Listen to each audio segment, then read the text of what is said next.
Dans l'épisode précédent, nous avons parlé de quelque chose d'important. Le corps peut réapprendre la sécurité, même lorsque le système nerveux a longtemps été en alerte. Mais une question revient souvent. Comment faire dans les moments où la peur apparaît?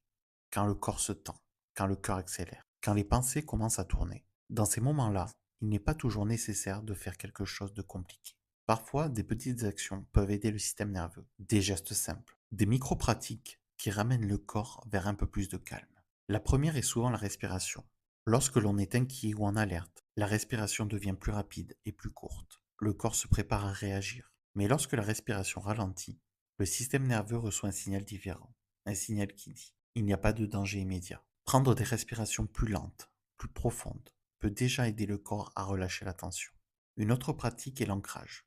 Revenir dans le moment présent, sentir le contact du corps avec la chaise ou le sol, observer simplement ce qui est là, le souffle, les sensations dans les mains, les sons autour de soi. Ces petits gestes peuvent sembler simples, mais ils ont un effet important, parce qu'ils ramènent l'attention dans le présent. Et lorsque l'attention revient dans le présent, le système nerveux peut comprendre que le danger n'est pas là.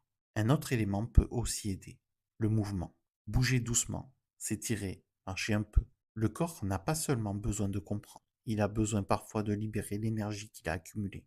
Ces pratiques ne font pas disparaître toutes les peurs, mais elles peuvent créer de petits espaces, des moments où le système nerveux ralentit, des moments où le corps se sent un peu plus stable. Et lorsque ces moments se répètent, le corps apprend progressivement quelque chose de nouveau. Il apprend qu'il peut exister des instants de calme, même lorsque la peur apparaît. Et petit à petit, ces instants peuvent devenir un peu plus fréquents, un peu plus longs. Dans le prochain épisode, nous allons parler de ce moment particulier, le moment où le corps commence à relâcher la peur, ce moment où les réactions deviennent un peu moins fortes, un peu plus lentes, et où l'on peut sentir que quelque chose commence à changer.